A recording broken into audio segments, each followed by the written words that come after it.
Son las 7:20 de la mañana y a esta hora quiero darle la bienvenida en los estudios en Quito al doctor Marcelo Aguilar, es médico tropicalista epidemiólogo. Doctor, buenos días, bienvenido. Buenos días, un gusto estar en este espacio de Teleamazonas. El gusto es nuestro, doctor. Bueno, estamos arrancando un 2021 con expectativas e incertidumbres en torno a la situación del COVID-19 en el país. Y decía, bueno, expectativa por un lado porque tenemos ya la luz de que las vacunas comenzarán a llegar a finales de este mes, es lo que se ha anunciado, pero también incertidumbre porque acabamos de vivir dos festividades, Navidad y fin de año, en el país. Y ahí quisiera preguntarle cuál cree usted que puede ser la proyección de lo que nos dejen esas dos festividades conforme o acorde a lo que hemos visto, ¿no? Ha sucedido en estos días en el Ecuador. Bueno, lo que ya ha estado sucediendo en el Ecuador durante el mes de diciembre es un incremento paulatino de la transmisión en diversas ciudades, en diversos espacios del país. Se incrementó la transmisión en Guayaquil, en Quito esta transmisión ha sido sostenida. Las movilidades, las aglomeraciones ocurridas durante la Navidad y el Año Nuevo van aún a incrementar más las posibilidades del contacto social y la velocidad de transmisión, como ya se evidencia en varios indicadores sobre la situación de la pandemia. Ese es un escenario que muestra que el mes de enero va a ser un mes crítico porque en los próximos días y semanas se va a ver el efecto de todo lo que ocurrió en diciembre.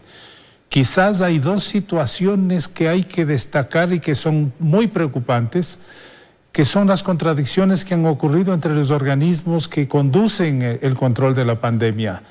Las contradicciones entre la Secretaría de Riesgos y el COE, ahora los cuestionamientos de la Comisión Constitucional frente a las medidas tomadas del gobierno, rompen la autoridad y ese es uno de los problemas más preocupantes. La conducción de una pandemia requiere una autoridad clara, con medidas precisas, oportunas y que puedan ser cumplidas en un plazo determinado.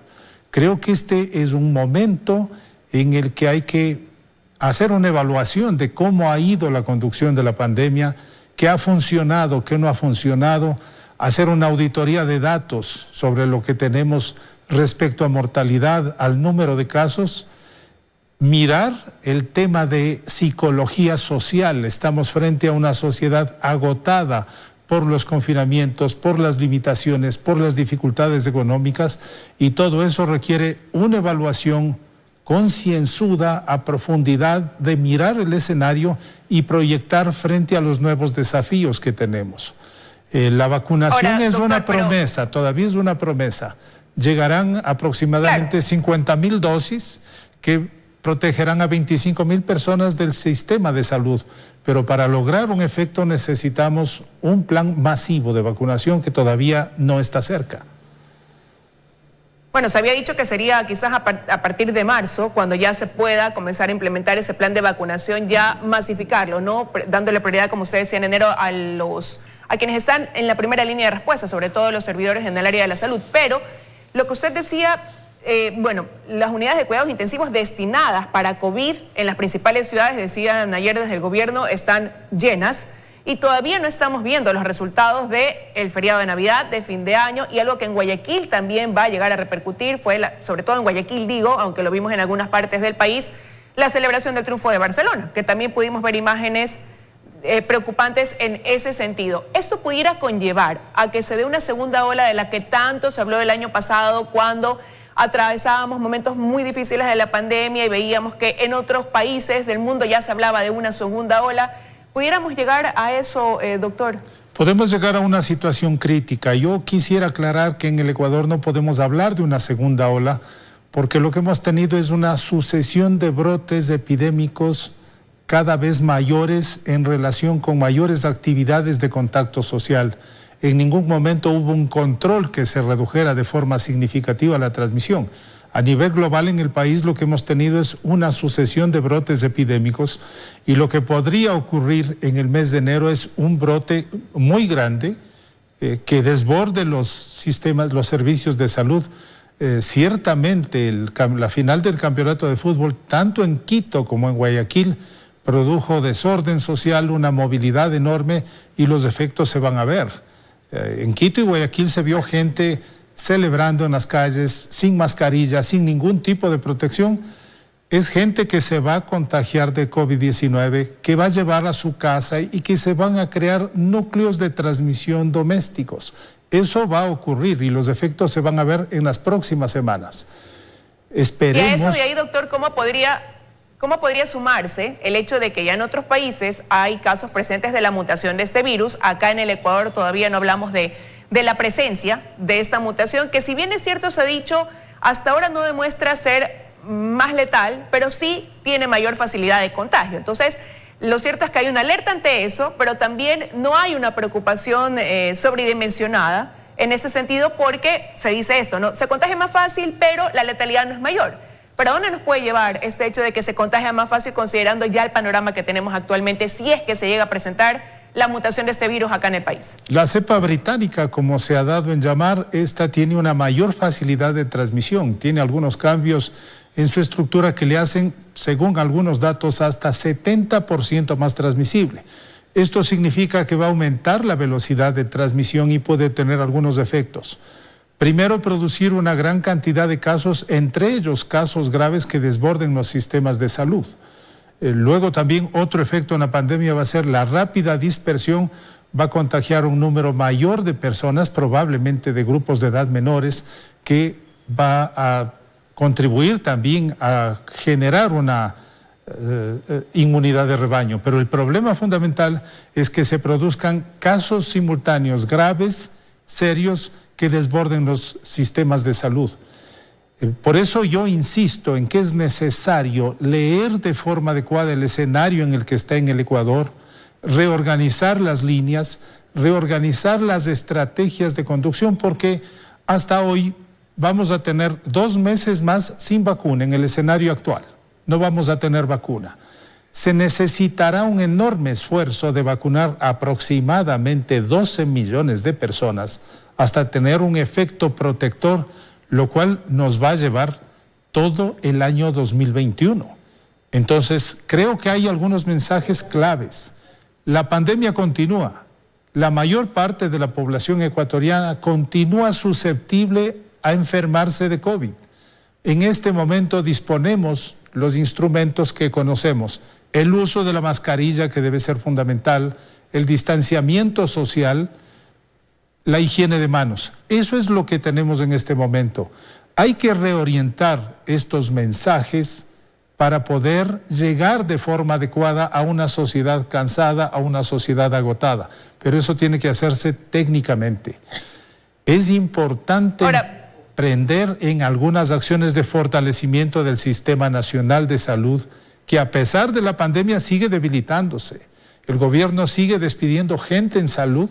Durante este último mes de diciembre se ha despedido gente en planta central del ministerio, se siguen debilitando las estructuras de la salud pública y no es posible seguir en estas condiciones. Tiene que haber un cambio de rumbo fundamental con el Sistema Nacional de Salud.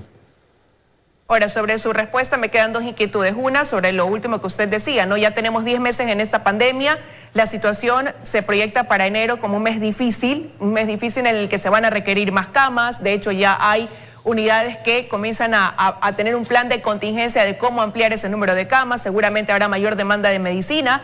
Y preguntarle en ese sentido si considera que el país pudiera estar preparado para afrontar esa situación que se prevé vaya a ocurrir ahora en este mes de enero. Yo creo que en las condiciones actuales no está preparado y por eso invoco a que es necesario hacer una evaluación del escenario actual y tomar las acciones pertinentes, el fortalecimiento de los servicios de salud, el fortalecimiento de un plan de comunicación y algunos elementos que deben ser cambiados en la conducción de la pandemia. La última rueda del coche de todo esto sigue siendo el sector salud. Una pandemia es un evento de salud que tiene que ser conducido técnica y científicamente por el sector salud y apoyado por las otras instancias como la Secretaría de Riesgos y el COE. Es necesario un liderazgo claro, técnico, orientador y oportuno, porque lo que estamos viendo hoy es una situación caótica que simplemente genera confusión. Y al generar confusión, la gente desconfía de las orientaciones no las cumple, aumenta el riesgo y tenemos situaciones de brote como la que vamos a enfrentar ahora en enero. Pero bueno, también hay que hablar de esa falta de responsabilidad de las personas que han tendido o en relajarse pensando que voy a ser inmune y ya la mayoría de personas han contagiado, si me da no me va a pasar mayor cosa, o ese cansancio también que provoca el hecho de que la gente ya haya caído en esta situación de relajamiento y que deje de lado las medidas de bioseguridad que está pasando ahora una factura. Pero ante todo eso surge, aparte ya, me quería decir algo, doctor, sobre ese tema. Sí, que es fundamental tener una orientación del gobierno del Estado clara y precisa para que la gente pueda responder de forma positiva. Son los dos elementos. Pero ya una es un mensaje sociedad que se ha venido responde de calando forma hace 10 positiva. meses. Pero Sí. ya hace 10 meses venimos recibiendo ese mensaje. ¿Qué está faltando? Porque hay valga la redundancia, una falta de respuesta por parte de ciertos ciudadanos que siguen haciendo caso omiso pese a medidas de restricción, pese a los mensajes que se dan de que la pandemia continúa. Los planes de comunicación tienen que ser adecuados. Los planes de comunicación, la comunicación de riesgo en este momento tiene que ser ajustada. No es lo mismo al inicio de una pandemia que en el momento que llevamos ya cerca de un año. A pesar de todo lo que hemos pasado, aún existen grupos humanos a los que no les llega claramente la comunicación cierta y adecuada que prevenga. Hemos hecho algunas investigaciones, por ejemplo, a 6 meses de la pandemia, casi 45% de pacientes de algunos centros de salud de Quito no conocía cuáles eran las medidas de prevención adecuadas. Entonces, hay un problema de comunicación que tiene que ser ajustado con esta lógica de comunicación de riesgo en el momento actual. Una sociedad responde cuando hay mensajes claros, precisos y adecuados. Ahora, ya habíamos mencionado el tema de la vacunación. Usted ha dicho que puede tomar todo este año 2021, pero en medio de eso, ante la expectativa de que van a llegar las primeras dosis en enero, también se ha dado a conocer que el Ecuador sería parte de un proceso experimental de una vacuna china, donde habrían 5.000 voluntarios del país. ¿Qué tan positivo puede ser que el Ecuador incurra en este proceso experimental? Desde que se sigan todos los protocolos de bioseguridad, de que se observen los procedimientos éticos, yo creo que incluso puede ser positivo. Una experiencia de estas en el Ecuador puede darle apertura a acceder a una cantidad de vacunas, ojalá rápidamente, desarrolla capacidades técnicas, puede fortalecer algunas instituciones de investigación, la academia, puede ser positivo desde que se sigan las normas de bioseguridad y las observaciones técnicas que proceden en estos elementos, en este tipo de ensayos. Se los están haciendo en todo el mundo y desde que haya estas observaciones puede ser muy positivo. Nos queda un minuto en esta entrevista, doctor, y quisiera aprovechar para pedirle a usted recomendaciones. ¿Qué decirle a esa ciudadanía que nos está escuchando de cómo actuar también durante este mes en el que vamos a ver un repunte, es lo que se prevé debido a estas festividades que recién estamos pasando? Todavía no vemos esos resultados y ya las unidades de cuidados intensivos destinadas a COVID, como digo, están llenas. Hospitalización también se va acopando más. Entonces, ¿cuáles son ahí las recomendaciones a seguir durante estos días, básicamente? La pandemia sigue, hay que fortalecer las medidas de prevención, uso de mascarilla, distancia social, lavado de manos, aislamiento, evitar reuniones familiares, ya hay que parar con eso, saber que este es un momento de altísima transmisibilidad, que es necesario cuidarnos con una responsabilidad enorme porque el riesgo continúa, las condiciones de transmisión continúan. Y luego creo que es necesario un mensaje al gobierno nacional, es necesario hacer un esfuerzo con diversas instancias, hay que volver a convocar a la academia, hay que convocar a movilizaciones ciudadanas como el Acuerdo Nacional por la Salud para dejar listo un plan adecuado, una orientación para la vacunación cierta, para que el cambio de gobierno no signifique un bache en lo que va a ser, sino que quede un plan adecuado, articulado, para que pueda continuar.